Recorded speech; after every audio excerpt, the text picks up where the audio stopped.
সরকারি চাকরিজীবীদের জন্য নতুন বেতন কাঠামো আসছে নির্বাচনের আগে সুখবর। তো দর্শক, আজকে প্রথম আলো পত্রিকায় সরকারি চাকরিজীবীদের জন্য একটি গুরুত্বপূর্ণ প্রতিবেদন প্রকাশিত হয়েছে। যারা এখনও আমার চ্যানেলটি সাবস্ক্রাইব করেননি তারা দ্রুত চ্যানেলটি সাবস্ক্রাইব করুন এবং মহার্ঘ ভাতার সর্বশেষ আপডেট পেতে আমাদের সাথেই থাকুন। নির্বাচনের আগে নতুন পে স্কেল বাস্তবায়নের পথে এগোচ্ছে সরকার। লক্ষ লক্ষ সরকারি কর্মচারীর দীর্ঘদিনের প্রত্যাশা অবশেষে পূরণের দ্বারপ্রান্তে। প্রস্তাবিত এই কাঠামো শুধু বেতন বাড়ানোর মধ্যে সীমাবদ্ধ নয়, এটি সরকারি চাকরিজীবীদের জন্য আশার আলো এবং নতুন সম্ভাবনার দুয়ার খুলে দিচ্ছে।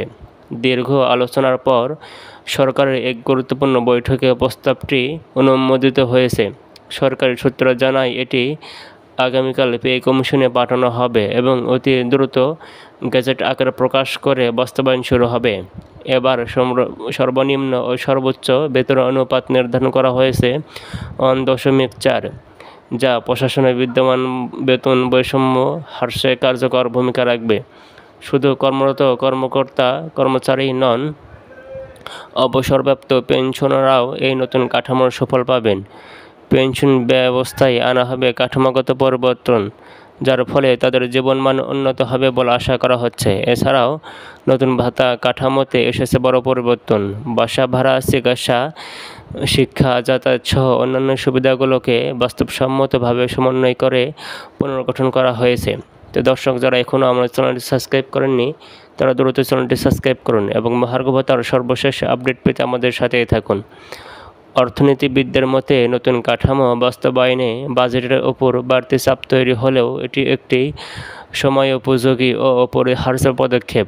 দক্ষ ও আর্থিকভাবে সচ্ছল প্রশাসন ছাড়া টেকসই উন্নয়ন সম্ভব নয়। নবম পে স্কেলের মাধ্যমে দেশের মধ্যবিত্ত শ্রেণীর কর্মচারী বড় ধরনের স্বস্তি পেতে যাচ্ছেন। যারা প্রতিদিনের ব্যয় মেটাতে হিমশিম খাচ্ছেন তাদের জন্য এটি নিঃসন্দেহ একটি আশার আলো। সরকারি চাকরিজীবীদের ক্রয় ক্ষমতা বৃদ্ধির ফলে অভ্যন্তরীণ বাজারে চাহিদা বাড়বে, যা অর্থনীতিতে ইতিবাচক প্রভাব ফেলবে এবং সামগ্রিক প্রবৃদ্ধিকে ত্বরান্বিত করবে।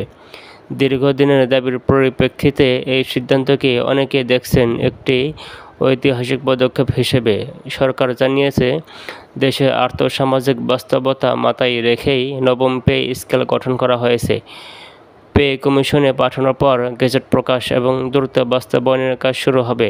সরকারের লক্ষ্য একটাই, নির্বাচনের আগেই এই কাঠামো চালু করে সরকারি চাকরিজীবীদের জীবনে নতুন এক পরিবর্তনের সূচনা ঘটানো। তো দর্শক, যারা এখনও আমার চ্যানেলটি সাবস্ক্রাইব করেননি তারা দ্রুত চ্যানেলটি সাবস্ক্রাইব করুন এবং মহার্ঘ ভাতার সর্বশেষ আপডেট পেতে আমাদের সাথেই থাকুন।